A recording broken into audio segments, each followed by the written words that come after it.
Foreign correspondent Tom Soufi Burridge. He joins me now live from Kyiv, Ukraine. So, Tom, the invasion of Ukraine has definitely isolated Russia from all but a handful of allies. So as long as Putin is in charge, will Russia be a pariah state? Well, Kira, I'd say Russia is definitely a pariah in relation to the West. It's completely burnt ties with Europe, Putin's invasion of this country, and the United States, of course. Russia is isolated financially, diplomatically. But actually, if you look at the broader picture, there are a lot of significant states around the world that have sat on the fence in relation to the war here in Ukraine. India, Brazil, Argentina, most of Africa. And really, Russia is still doing a huge amount of trade with those countries. Effectively, those countries are still maintaining relations with Ukraine, but really, Russia is the more important partner for those countries, principally financially, and therefore, in sort of global terms, Russia is not as isolated, I guess, as the sort of general picture you get in Europe and North America. So Ukrainian President Vladimir Zelensky now saying Russian forces have conducted dozens of missile strikes. You've been covering it, Tom. What's the latest on the fighting right now? Well, Kira, we've seen really devastating attacks in the last 48 hours from Russia. One in the Donbass, killing at least 30 people on a residential apartment building. In the last 24 hours, up in the northeast, we've seen 6 people killed. So that is one sort of side of the war, if you like. Then in the Donbass, the fighting has lulled to some extent. Russia is not making the territorial gains it was a week ago. It seems to have taken some kind of pause there, but it's still shelling into Ukrainian-held territory.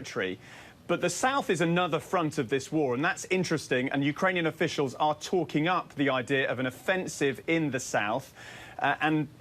Although we're not seeing the Ukrainians take any significant territory there, they are definitely talking up the importance of that front in the coming months.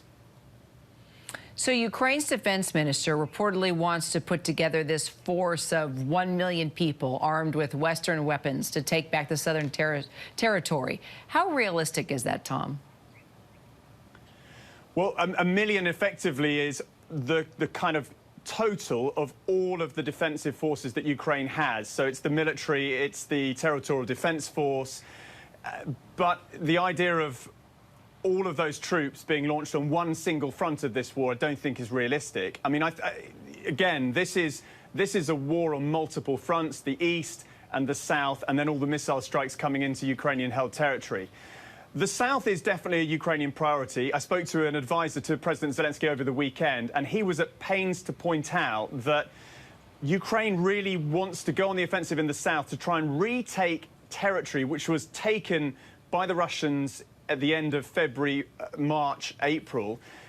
The Ukrainians effectively fear that the winter could set in, and that would basically create a bit of a deadlock. And in that time, they believe the Russians would be able to consolidate their control of those newly acquired lands. And what the Ukrainians are saying is that the population in those areas is still very loyal to Ukraine generally, even though they've got a Russian-occupied authorities in there. And that is why Ukraine believes that they need to strike now and try and launch a counter-offensive while the local population is still very much keen to come back into Ukraine. All right, Tom, appreciate it. Thank you so much. Hi, everyone. George Stephanopoulos here. Thanks for checking out the ABC News YouTube channel. If you'd like to get more videos, show highlights, and watch live event coverage, click on the right over here to subscribe to our channel. And don't forget to download the ABC News app for breaking news alerts. Thanks for watching.